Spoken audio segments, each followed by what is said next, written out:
Churup chup chup chup. Churup chup chup chup. Churup chup chup chup chup chup chup. Tartaruga vai nadar, da da da da. Tartaruga vai nadar. Corta? Por que corta? Vocês estavam filmando? Tava filmando, Totó. Ai, vocês nem me falam. Eu fico pagando esse mico aqui. Tá bom, tá bom. Vamos lá? Tá preparado agora? Estou. Conceitos em foco. A relação entre a luz e a escuridão na arte. Fotografia. Pignoli. Se você já viu uma imagem como essa, você com certeza sabe que eu estou falando do teatro de sombra. O teatro de sombras é uma arte muito antiga surgida na China, onde os artistas eles trabalhavam sob a luz do sol para criar contrastes entre luz e sombra, criando essas silhuetas como você pode estar vendo. Ao anoitecer, como não tinha a luz do sol, os artistas descobriram que era possível utilizar a luz de vela, ou seja, luz artificial e cortinas, para estar criando esse mesmo efeito que era criado sob a luz do sol. Essa arte veio evoluindo com o tempo, se tornou muito conhecida, é utilizada até hoje em números de dança, teatro, iluminação de cenários, enfim, se tornou uma arte muito conhecida, inclusive em conteúdo para crianças, tá? Eu sou o professor Adriano, sou professor de arte educador, e esta é uma videoaula que vai falar sobre a imagem fixa e a imagem em movimento, ou seja, nós abordaremos o surgimento e a evolução da fotografia até chegar ao cinema, embora nós não abordaremos o cinema nessa videoaula, nós abordaremos futuramente. Para começar, nós vamos falar da série Cobogó do artista Emídio Contente. Essa imagem se chama Bandolim, tá? E ela foi criada com uma câmera de Pignoli, ou seja, uma câmera fotográfica artesanal que não utiliza lente. Por que essa imagem é interessante para estar abrindo nossa discussão? Porque o Emídio Contente resgatou toda a ideia, toda a criação da fotografia, os primeiros experimentos que possibilitaram o surgimento dessa técnica, dessa linguagem artística. E a Pignoli, ela é um tipo de câmera artesanal que você pode fazer com lata de leite, por exemplo, e que utiliza materiais simples, mas Pignoli porque nós fazemos um orifício na lata, por exemplo, e a entrada da luz é que estará registrando a imagem no papel fotográfico, que é um processo bastante artesanal, não vamos dizer primitivo, mas bastante artesanal e que permite esse tipo de imagem como nós vemos a fotografia do Bandolim. Nós temos aí então 6 imagens, 6 fotografias retiradas com uma câmera que foi feita pelo próprio artista para estar criando essa série. Bom, e dando continuidade, nós vamos abordar agora nos conceitos em foco a história da fotografia, a câmara escura e a luz e a escuridão. Vamos entender qual que é a importância da luz e da escuridão para a fotografia. E para isso, nós vamos abordar alguns objetos, algumas invenções aí que foram muito importantes para que a fotografia chegasse ao que ela chegou hoje, ou seja, são as primeiras invenções que possibilitaram criar as primeiras fotografias, dando possibilidade aí ao seu surgimento. Bom, continuando aqui, vamos conhecer um pouco da história então das câmeras fotográficas e de seus precursores. Quem que foram as personagens aí que possibilitaram a criação da máquina fotográfica? Vamos conhecer um pouquinho, tá? Para começar, uma pergunta para vocês. Você sabe o que é um estereoscópio? Já ouviu falar? Será que é um objeto aí que você vê no seu dia a dia? Seus pais, seus avós conhecem esse objeto? Provavelmente seus avós sim, tá? Porque é possível ter algumas ideias do que é o estereoscópio, que era muito utilizado antigamente. Bom, O estereoscópio é esse aparelho aqui, que foi criado nos Estados Unidos na segunda década do século XX. Ou seja, por volta aí de 1920, tá? Esse é um modelo que eu coloquei para vocês, mas se vocês pesquisarem, há inúmeros modelos de estereoscópios que eram construídos no intuito de serem comercializados no início do século XX. E esse aparelho, pensa aí, para que ele serve? Qual que era a função desse aparelho na história da fotografia? Bom, o estereoscópio ele era um aparelho que, ao olhar pelas lentes do seu visor, era possível ver imagens em 3D, ou seja, com 3 dimensões. As imagens elas tinham, portanto, largura, comprimento, tá? E profundidade. Esse aqui que vocês estão vendo é um estereoscópio, tá? Um aparelho bastante rudimentar, criado naquela época e que permitia ver as imagens em 3D, o que não era possível.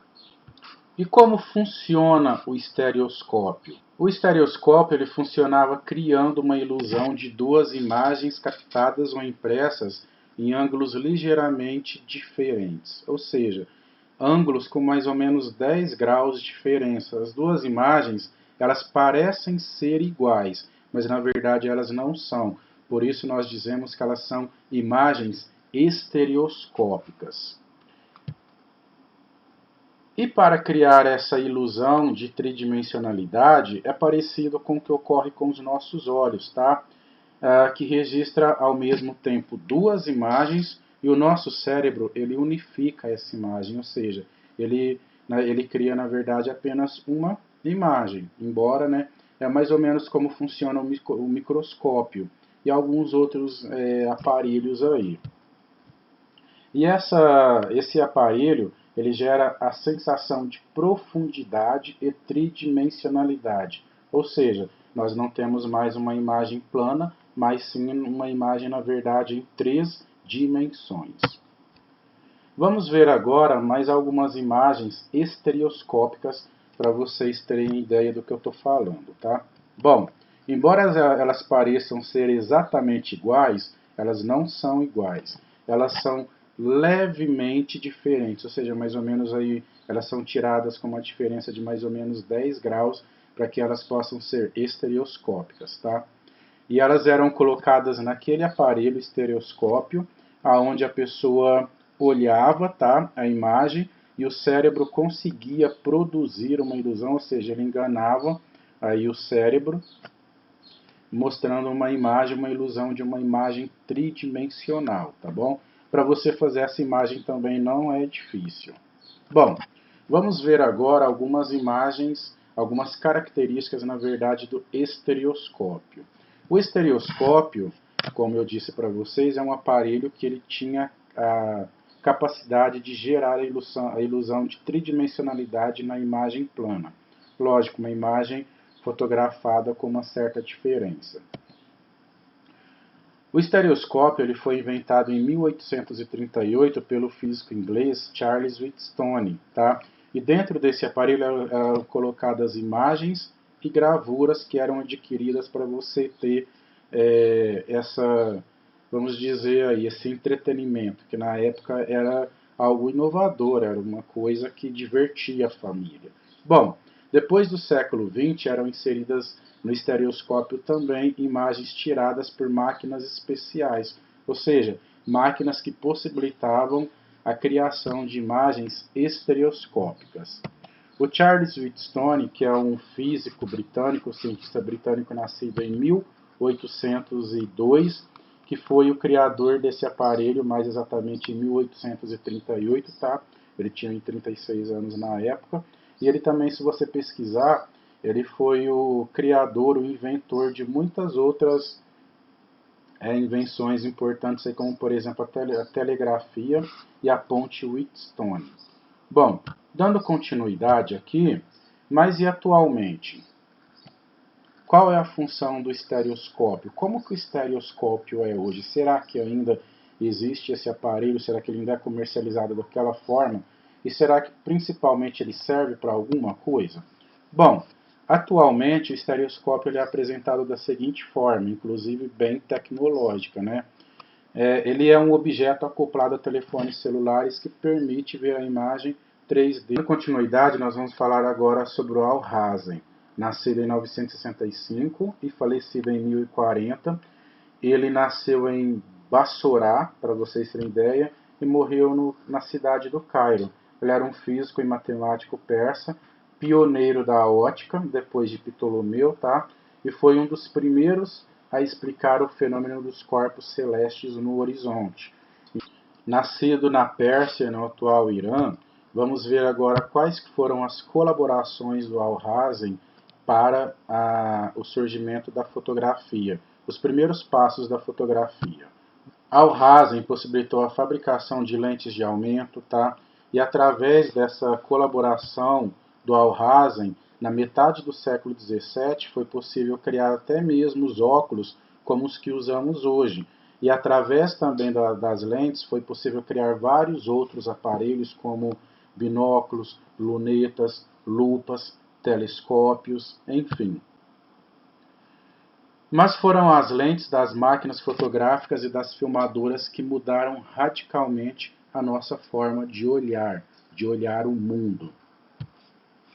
As lentes hoje, para vocês terem ideias, elas existem em diversos modelos, tamanhos, funções, inclusive utilizadas nesses aparelhos. Para as máquinas fotográficas, por exemplo, que nós vamos chamar de máquinas fotográficas analógicas, que são as manuais, nós temos vários modelos e tamanhos de lentes que são usados pelos profissionais de acordo com a sua intencionalidade. Prosseguindo aqui agora no tema 1, nós vamos falar sobre a luz e a escuridão. Nós vamos falar um pouquinho então sobre a história da fotografia, tá? E os principais personagens que nós vamos abordar na história da fotografia, tá? Se você já tem uma ideia aí do que será a luz e o contrário dela, a escuridão. E para iniciar esse estudo sobre a luz e a escuridão na história da fotografia, nós falaremos sobre Aristóteles, nascido em 384, né, e falecido em 322 a.C., tá? O filósofo, até mesmo antes de Cristo, ele observou que em um local escuro era projetada a imagem de uma... O filósofo, antes mesmo de Cristo, observou que através de um orifício na parede era projetada a imagem invertida do lado de fora. A câmara escura foi a grande descoberta da fotografia. A câmara escura, como vocês podem ver, é uma caixa, tá, composta de paredes opacas que possui um orifício, ou seja, um pequeno furo em um dos lados. Na parede paralela a esse orifício, né, uma superfície fotossensível é colocada, ou seja, uma superfície sensível à luz, onde é projetada a imagem exterior, porém, como vocês podem ver, invertida. É praticamente o conceito de funcionamento da câmera escura, que é de natureza totalmente física, tá? O princípio da propagação retilínea da luz, que os raios luminosos atingem o objeto e passem pelo orifício da câmera e que são projetados no anteparo fotossensível na parede paralela ao orifício. Essa projeção produz uma imagem real invertida do objeto na superfície fotossensível. O quanto menor o orifício, mais nítida é a imagem, pois a incidência de raios luminosos vindos de outras direções é bem menor. Ou seja, quanto menor o orifício, maior era o foco. Nós temos aqui, por exemplo, uma imagem do século XIV, que já mostra que alguns artistas utilizavam a câmara escura para auxiliar na produção de desenhos e pinturas. Em seguida, no Renascimento, Leonardo da Vinci até chegou a escrever sobre seu mecanismo de captura de imagens. Posteriormente, no século XVII, foi colocado um sistema óptico, ou seja, lentes. a fim de melhorar a qualidade e a captura das imagens. Na verdade, a luz ela tinha a função de controlar a incidência, ou seja, a entrada de luz na câmara escura. Tá? No Oriente Médio, por exemplo, nós temos indícios de um grande eclipse solar em que um raio de luz que entrava por um pequeno orifício projetou uma imagem invertida na parede. Essas histórias são várias, são relatos. Foi possível produzir a chamada câmara escura, ou câmara obscura, como era chamada no latim. Tá? Essas câmeras escuras nós vamos ver agora, na verdade, qual que é o formato delas, como que elas eram construídas na época. Tá? Então, aqui, dando continuidade, nós falamos sobre Aristóteles, que observou a projeção dessas imagens na parede ainda na Antiguidade Clássica, tá? E depois nós falamos sobre relatos da câmara escura, ainda que não tinha esse nome, no Oriente Médio através de um eclipse solar, tá? A câmara obscura, como eu falei anteriormente, ou câmara escura, é um termo que foi utilizado a partir do latim, ou seja, é um termo que significa câmara escura. Tudo bem? Bom, mas como essas câmaras escuras eram construídas? Tá? Olha lá, nós temos aí, na verdade, câmaras escuras que eram, na verdade, grandes quartos fechados com uma pequena passagem de luz. Nada mais que isso. Essa imagem que vocês estão vendo aí, por exemplo, é uma grande câmara escura que está localizada na cidade de São Francisco, nos Estados Unidos, tá? E muitas dessas câmaras escuras foram produzidas ao longo da história.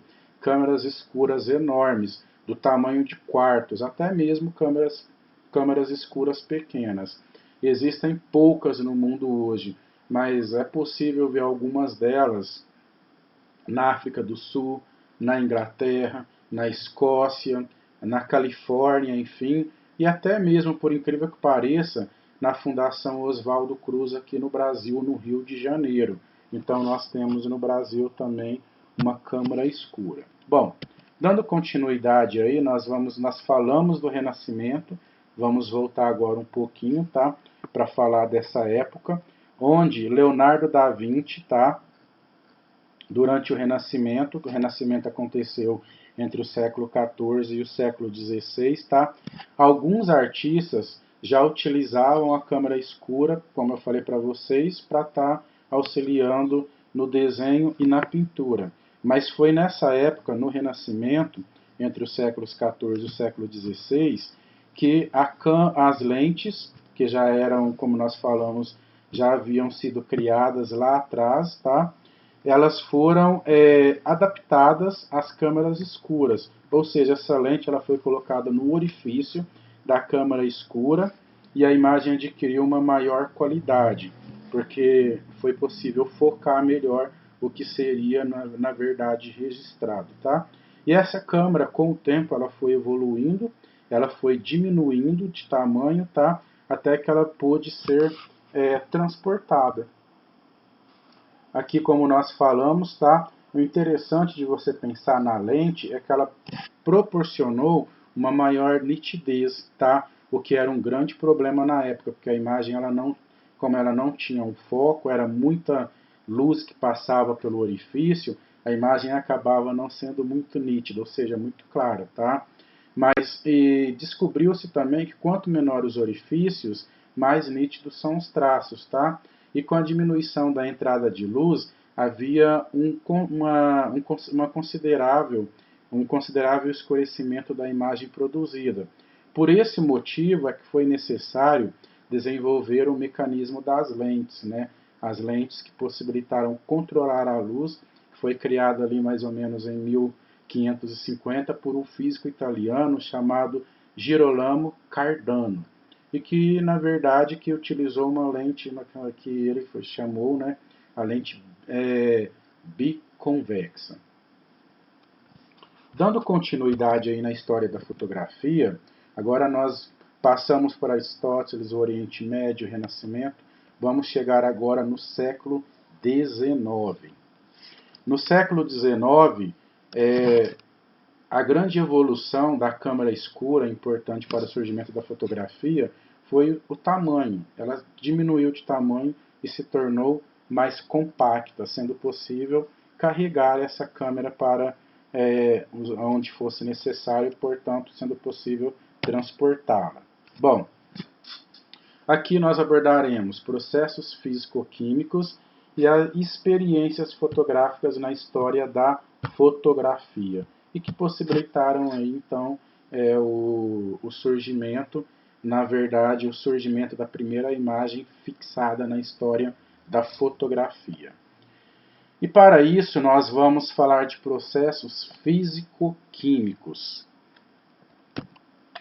O que são processos físico-químicos? Primeiramente, é necessário entender o que é físico e o que é químico na fotografia.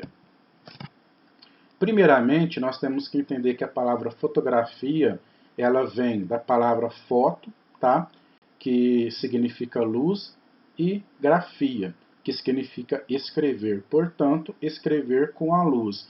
Eis aí a relação da fotografia com a luz e a escuridão, tá? E os processos físico-químicos são os processos pelos quais nós formamos e fixamos uma imagem sensível à luz, ou seja, onde nós utilizamos materiais sensíveis à luz. Esses materiais, por exemplo, na história da fotografia, seriam os filmes e os papéis fotográficos, tá? E nós chamamos esses processos antigos de físico-químico, por quê? Físico, por causa da luz, e químico, por causa do papel fotográfico, dos filmes, e também de muitos outros materiais químicos, como, por exemplo, a prata, né? E que contém aí uma emulsão formada por uma gelatina animal e sais de prata, materiais sensíveis à luz, tá? E utilizados inicialmente pela fotografia. Bom, processos físico-químicos, porque a fotografia ela é produzida com máquinas manuais ou máquinas analógicas, tá? E para que a fotografia seja produzida, ela passa por todo um processo físico-químico que se dão por muitas etapas, tá? Esses processos é importante ressaltar que eles foram inventados ao longo da história da fotografia e através de muitas pessoas, ou seja, não surgiu do nada, por meio de vários estudos, principalmente que buscaram entender aí esse processo através do controle de exposição à luz e materiais fotossensíveis. Ou seja, a fotografia surgiu de muitas pesquisas que buscavam compreender como lidar melhor com a luz e com a escuridão. E com o passar do tempo aí foi possível observar que os materiais compostos com prata escureciam a luz do sol, tá? Isso é bastante interessante e contribuiu muito para a história da fotografia. E as imagens elas poderiam ser vistas somente por um curto período, porque elas logo desapareciam, tá? E as pesquisas que chegaram a esse conceito do uso da prata e materiais compostos que escureciam a luz do sol, elas tiveram algumas personalidades da história da fotografia que fizeram essas descobertas e através dessas descobertas outros cientistas conseguiram fazer com que esse processo fosse evoluindo ao longo da história, tá? E agora nós vamos falar um pouco dessas personalidades da fotografia que possibilitaram seu surgimento, tá? Então, olha lá, como eu falei anteriormente, a prata foi descoberto que ela seria um material sensível à luz, mas que ao mesmo tempo ela escurecia muito rápido com a exposição ao sol. Ou seja, a imagem ela era vista por um curto espaço de tempo e depois ela escurecia. Ou seja, a imagem ficava totalmente preta. Por isso se falava que queimava. Queimava porque a exposição à luz era muito longa, tá?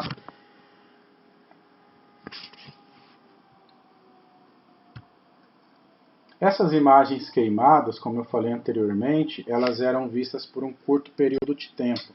Então a imagem ela ia escurecendo, escurecendo, até que ela desaparecia totalmente e se tornava simplesmente uma chapa preta. uma figura preta, tá? Sem nada registrado. Isso acontecia muito rápido. E o grande X da questão aí, que era confrontado pelos pesquisadores na época, físicos e químicos, era como fixar essa imagem para que ela não desaparecesse e ela pudesse ser registrada de uma forma permanente. Então, o grande X da questão era a permanência da imagem, ou seja, a sua fixação em algum suporte. E nesse contexto aí, nós vamos chegar ao físico Joseph Nicéphore Niepce, tá? Que em 1826 ele produziu a primeira imagem fixada da história da fotografia, ou seja, ele criou a primeira imagem permanente, mais exatamente a primeira imagem fixa da história da arte. Tá? Joseph Nicéphore Niepce, nascido em 1765 e falecido em 1833, com técnicas aí bastante primárias, nada aprimoradas para a época, tá? Ele produziu a primeira imagem fixada da história da fotografia. Então ele praticamente aí foi um dos pioneiros nessa técnica, mas lembrando que voltando lá atrás, tá? Ele conseguiu isso graças à descoberta da câmara escura lá no Oriente Médio e depois no Renascimento.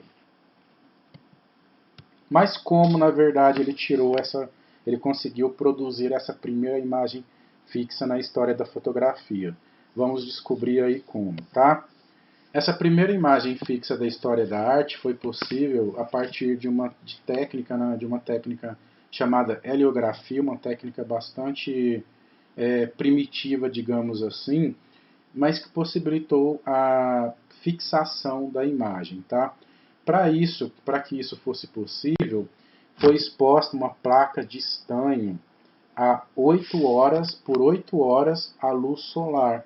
E a partir dessa experiência do Nicéphore Niepce, foi possível criar a primeira imagem da história da fotografia, tá? Essa, para vocês terem ideia, foi uma fotografia tirada, a primeira fotografia da história da arte, em que utilizou uma placa como negativo, tá? Essa imagem que você vê é nada mais, nada menos do que a vista do quarto do Nicéphore Niepce, de onde ele morava. Então você consegue ver aí, por exemplo, as casas, um telhado ao fundo aí, e essa foi a primeira imagem que marcou o surgimento da fotografia. Agora vamos ver a placa utilizada, tá, como negativo, essa placa de estanho que ele utilizou como negativo. Aquela imagem que nós temos aqui, da primeira fotografia da história da arte, é o positivo, né? Porque foi a imagem extraída dessa placa, tá? E essa aqui é a imagem da placa que seria o negativo. A placa que foi utilizada como negativo para essa primeira fotografia do Nicéphore Niepce em 1826. Tanto que você pode ver exatamente os mesmos elementos mostrados na imagem anterior. E dando continuidade às personalidades da história da fotografia, agora nós vamos falar do Louis-Jacques Mandé Daguerre. Tá? O Louis-Jacques Mandé Daguerre, nascido em 1787 e falecido em 1851, foi um pintor, cenógrafo, físico e inventor francês. Tá?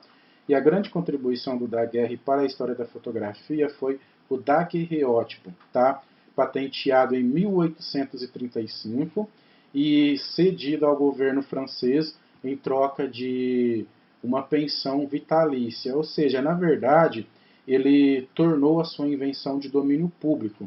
E a partir disso aí foi possível popularizar, ou seja, produzir o daguerreótipo em massa, para que as pessoas pudessem comprar essa invenção, esse aparelho, estar tirando fotografias. Ou seja, na verdade, ele trocou aí a sua invenção, a sua máquina fotográfica por uma pensão para o resto da vida. Foi um acordo feito entre Daguerre e o governo francês no século XIX. O daguerreótipo ele foi um equipamento responsável pela produção de uma imagem fotográfica sem negativo, ou seja, não precisava mais daquela placa de estanho que nós vimos utilizado pelo Nicefro e Niepce, tá? O daguerreótipo ele foi desenvolvido em 1835, tá? Pelo Daguerre, por isso o nome daguerreótipo, e sendo apresentado em público, na verdade, somente em 1839, tá? Mesmo ano, na verdade, em que o governo francês declarou esse invento de domínio público, ou seja, todos poderiam ter acesso, comprar esse aparelho, e isso aí possibilitou fotografias amadoras, na verdade, na época, tá? E como funcionava o daguerreótipo? É uma ideia bem curiosa, tá? Bastante interessante para pensarmos também. O daguerreótipo funcionava com a placa de prata sensibilizada a vapor de iodo, tá? Depois da formação do iodeto, a placa exposta à luz por meio de uma câmara escura, voltando na ideia do Niepce, tá? Ela permanecia lá por 25 minutos, tá? 25 minutos para você tirar uma fotografia. Difícil. O contato com a luz transformava os cristais de iodeto, ou seja, de sais de prata, em prata metálica, que forma uma imagem latente. Imagem essa que poderia ser revelada com o uso de vapor de mercúrio, portanto, aí um processo físico-químico.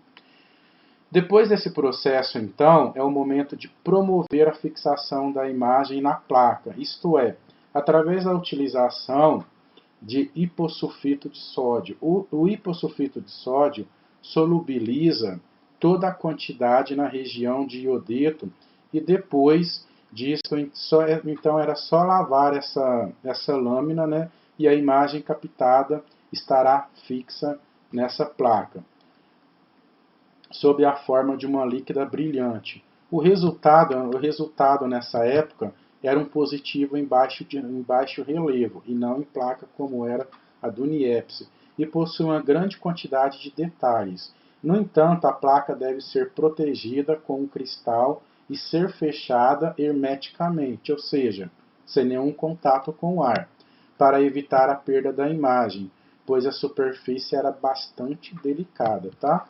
E se você ficou curioso aí sobre essa imagem produzida pelo daguerreótipo, vamos ver uma mais à frente. Aqui nós vamos ver, por exemplo, uma natureza morta produzida pelo daguerreótipo. Depois a gente vai comparar essa imagem produzida pelo Daguerre com a primeira imagem fixa produzida pelo Nicefro e Niepce. Aqui nós temos o primeiro daguerreótipo bem-sucedido. Como eu falei para vocês, o Daguerre ele era um pintor também.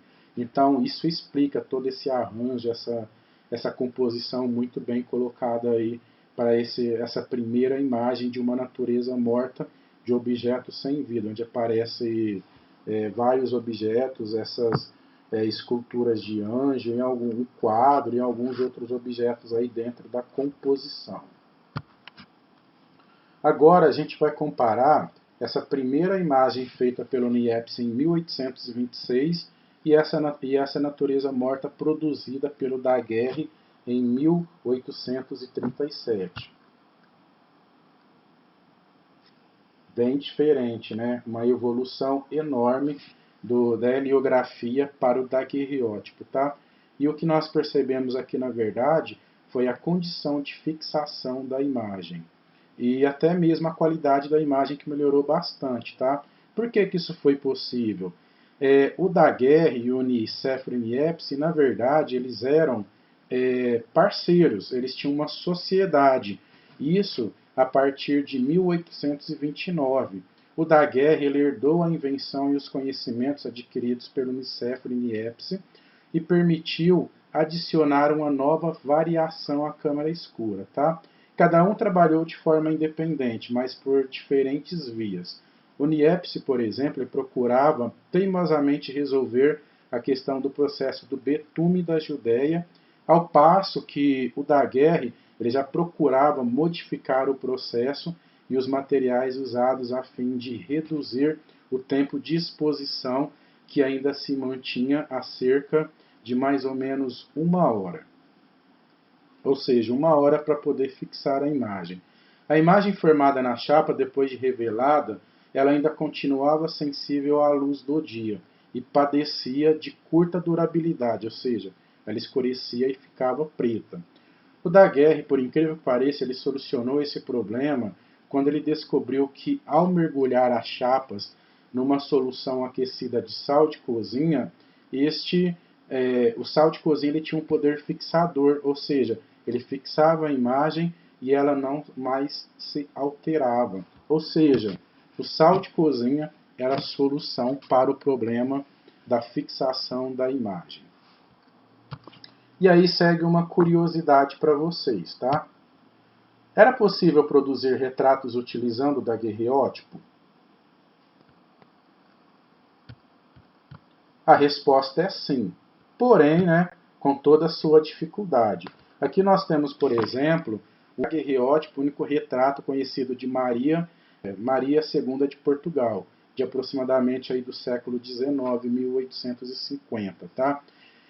E nos primórdios, nós vamos falar de daguerreotipia, que era o uso do daguerreótipo, era necessário mais ou menos cerca de 10 minutos de exposição sob forte luz solar para obter uma imagem nítida, ou seja, uma imagem satisfatória. Por isso era muito difícil tirar retratos. E como as pessoas se moviam, as ruas pareciam desertas nas fotografias. Então, esse tipo de técnica ainda não era capaz de captar o movimento, tá? Até fala a história, na verdade, se vocês pesquisarem, que as primeiras figuras humanas registradas em fotografia foram as de um enxaguador, que permaneceram nessa posição por 10 minutos, exatamente o tempo que se precisava para a fixação da imagem. E dando continuidade à história da fotografia, nós vamos saltar um pouco adiante, tá? Quase 20 anos aí, e nós vamos falar agora sobre o Talbot, William Henry Fox Talbot. Vamos ver aí qual foi a contribuição do Talbot para a história da fotografia, tá? O Talbot, ele nasceu em 1800 e faleceu em 1877, e a grande contribuição do Talbot foi o negativo fotográfico. Mas você já pensou aí o que deve ser um negativo fotográfico? Já viu um negativo fotográfico? Bom, se você viu aí uma tirinha dessa, com vários frames ou quadros que nós chamamos, você provavelmente já viu um negativo. O negativo é utilizado no processo de revelação de fotografia, isso na fotografia analógica, é claro, tá? Talbot, ele colaborou para a invenção do filme fotográfico, ou a película fotográfica, que é esse filme utilizado nas antigas máquinas analógicas, tá? Ele contribuiu muito para o que nós conhecemos principalmente hoje para o filme e também ao que nós vamos chamar de processo de revelação. O registro da imagem no filme fotográfico acontece através da exposição à quantidade de luz que atinge o filme, tá? Ou seja, vai depender, na verdade, da abertura do diagrama. O diagrama da máquina fotográfica é como se fosse a pupila dos nossos olhos. A pupila, ela abre ou ela fecha de acordo com a quantidade de luz, tá? E a abertura também do obturador. Ou seja, é uma relação entre a exposição, que seria igual à intensidade e tempo, tá? E uma coisa interessante, se você pesquisar aí, é que essa relação, ela vai definir a quantidade de exposições, ou seja, de pose dos filmes, ou seja, a quantidade de imagens que é possível registrar em um filme. Antigamente, quando eles encontravam em 12, 24 ou 36 poses, tá? Que na verdade poses era a quantidade de exposição, que era essa abertura aí do diafragma e do obturador, que possibilitava a quantidade de luz que era exposta no negativo, produzindo assim a imagem. E aí, continuando, e no Brasil também houveram experiências com processos físico-químicos? Será que houve algum brasileiro aí que contribuiu para esse processo? Vamos lá. No início do século XIX houve sim, tá bom? E dando continuidade à história da fotografia, nós chegamos ao Brasil com o franco-brasileiro Hércules Florence, no início do século XX. O Florence, nascido em 1804, 1879, ele fez experiências com processos de captação e fixação de imagens, ou seja, desde a forma de captar até, na verdade, a maneira de registrar e fixar essa imagem para que ela não queimasse, como nós falamos anteriormente. Bom, e como Florence produziu a sua fotografia naquela época de maneira tão primitiva, digamos assim? O processo físico-químico da fotografia de Florence se deu da seguinte forma. Da mesma maneira que o Niepce e o Daguerre, ele utilizou uma câmara escura, onde ele também utilizou substâncias químicas, tá? Como nós vimos lá atrás, tá? Obtidas com um amigo farmacêutico, tá? Utilizando uma câmara escura e as substâncias químicas, ele conseguiu realizar uma imagem negativa que mostrava, para vocês terem ideia, a vista da janela onde ele morava. Isso ainda no século XIX.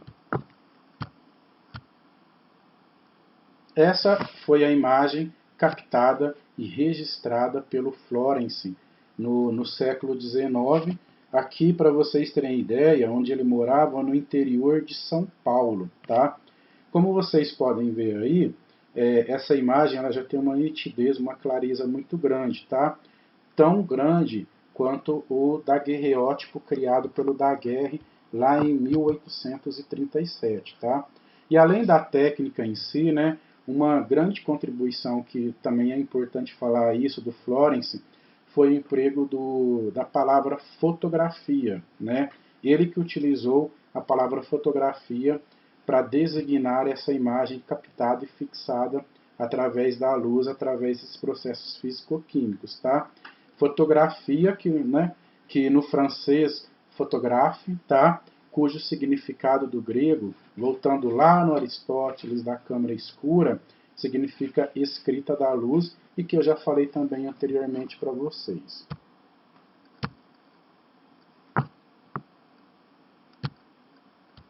E dando continuidade, agora nós vamos chegar no George Eastman, tá? No ano de 1900, ou seja, já iniciando aí o século XX. O Eastman, ele nasceu em 1854 e faleceu em 1932.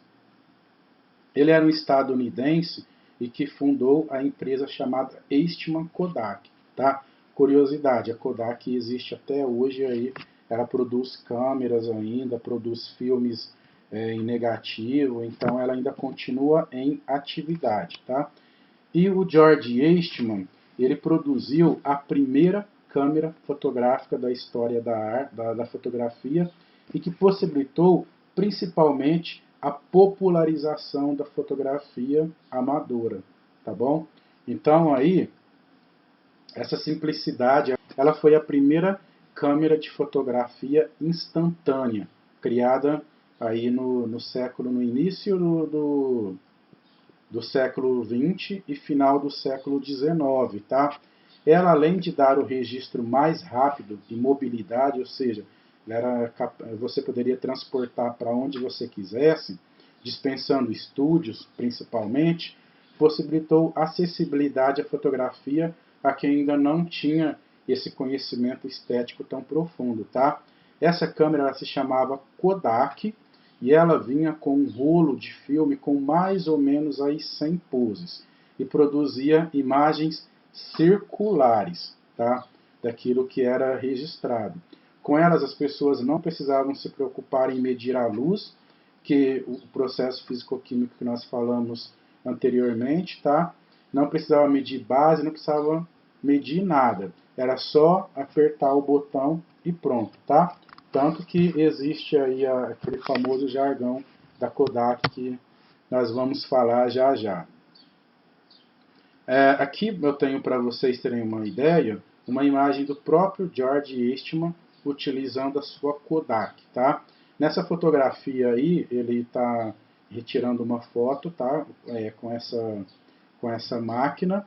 E a Kodak, ela vinha também, interessante que ela vinha com manual, tá?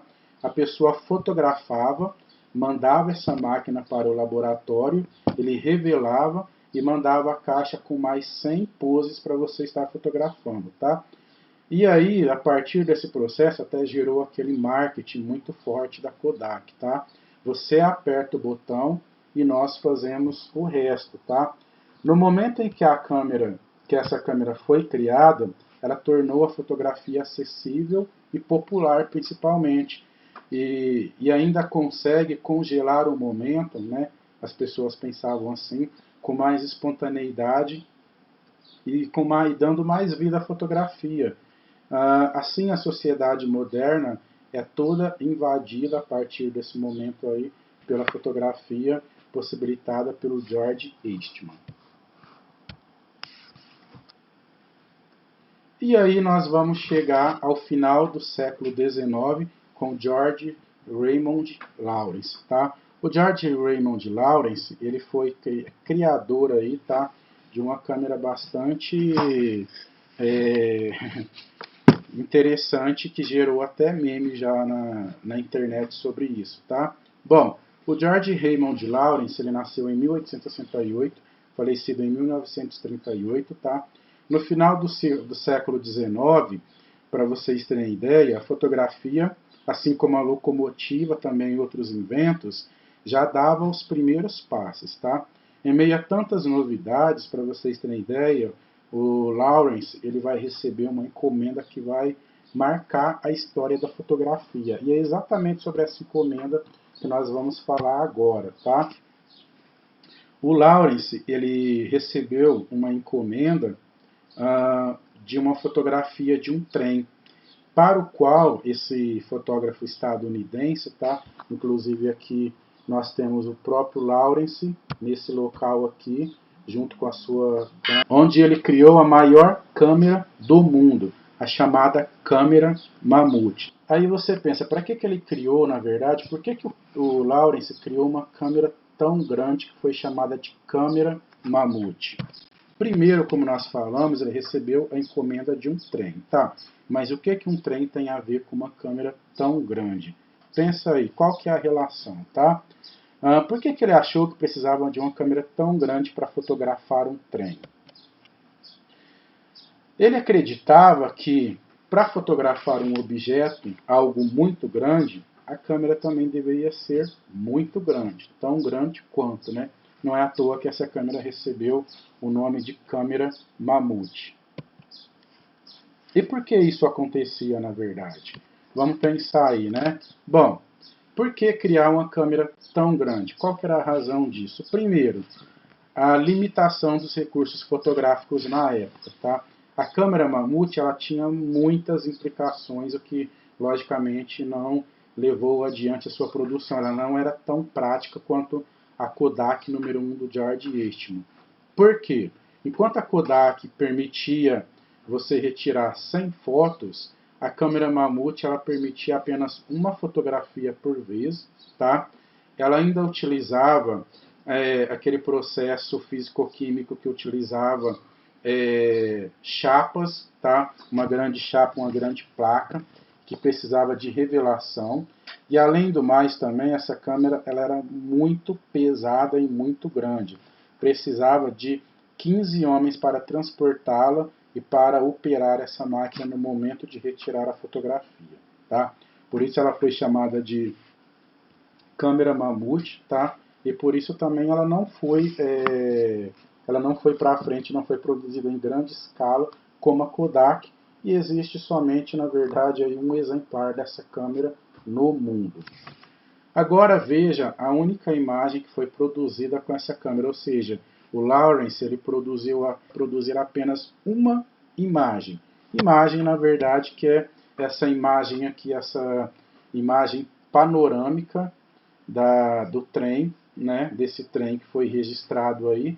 Ela mede 2,4 metros por 4 metros e meio. Essa foi a única imagem retirada pela câmera Mammoth na história da fotografia e essa fotografia, na verdade, ela foi apresentada na Exposição Universal de Paris em 1900. Por isso essa câmera ela foi construída, tá? Assim você pensa que não foi nada fácil criar essa preciosidade da história da fotografia, tá? Que na verdade ela foi feita unicamente para fotografar esse trem. Ela não foi utilizada mais. Ela na verdade era uma câmera considerada obsoleta, tá? Produzida simplesmente para criar essa imagem horizontal de formato panorâmico, tá?